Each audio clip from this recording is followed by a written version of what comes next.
Chapter 3. Into the Frigid Unknown. The morning of the expedition dawned with a steel-gray sky, the sun a mere suggestion behind a thick veil of clouds.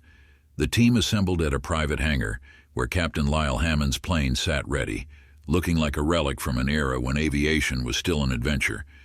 Eliot, Ava, Marcus, and Nadia each carried their gear with the solemnity of astronauts embarking on a maiden voyage.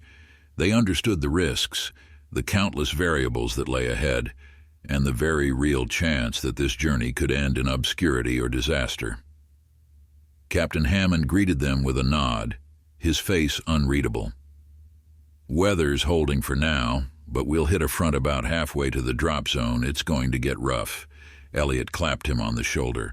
"We trust you, Captain. Let's not keep the unknown waiting." The plane's interior was utilitarian, with seats that looked more like benches and walls lined with dials and gauges. As the engines roared to life, each member felt the vibrations deep in their bones, a primal reminder that they were leaving the world they knew behind. Hours into the flight, as Captain Hammond had warned, they encountered turbulence. The aircraft shook violently, tossing its occupants like dice in a cup. Ava gripped her seat, her usual composure giving way to a focused intensity. Marcus let out a half-hearted joke about roller coasters, which was lost in the din of the storm. Nadia, ever the scientist, monitored her instruments, providing updates on the weather patterns. "We're passing through the worst of it. Should be smoother from here on out."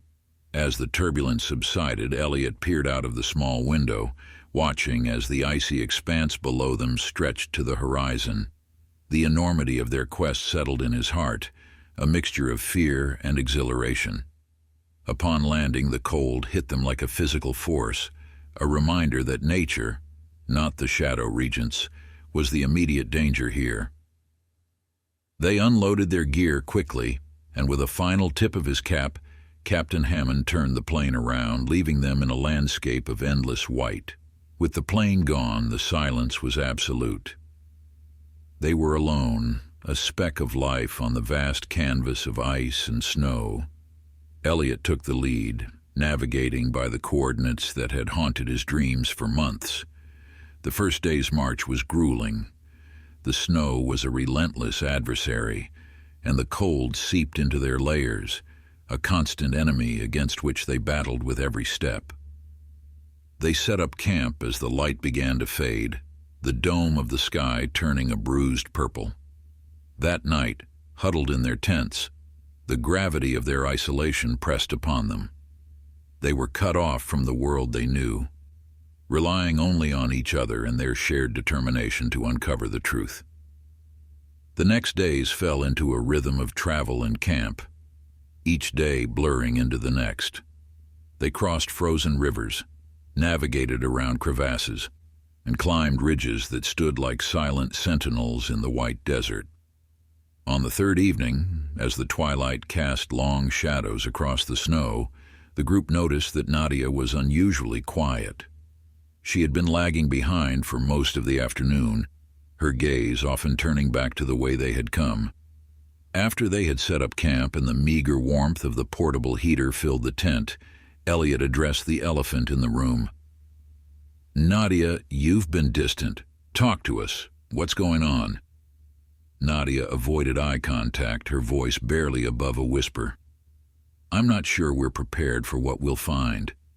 What if we're wrong? What if we're just chasing phantoms?" Ava's response was gentle but firm. "We've all had our moments of doubt, but remember why we're here. We've seen the signs.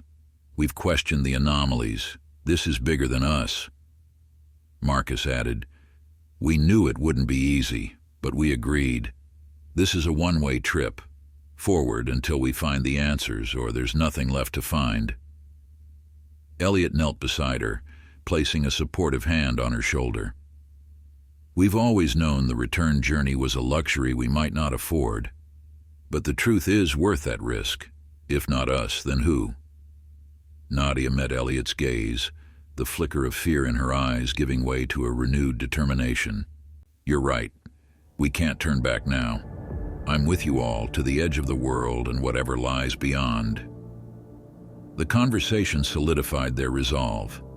Under the Southern Hemisphere stars, they renewed their promise to face whatever lay ahead together as a united front. On the fourth day, as they crested a particularly stubborn rise, they saw it, the ice wall. It loomed on the horizon, a towering cliff of ice that glittered like a gem under the weak sun. Eliot stopped, his breath visible in the frigid air, and the others gathered around him. They had reached the base of the towering wall, a boundary unlike any they had crossed before. He looked up, then back at the team. "This is as far as we go tonight," he said, his voice steady. "Tomorrow, we climb." The chapter ends with them setting up camp at the base of the ice wall, the structure so tall it seemed to merge with the sky. They shared a meal, mostly in silence, each lost in their thoughts about what the next day would bring.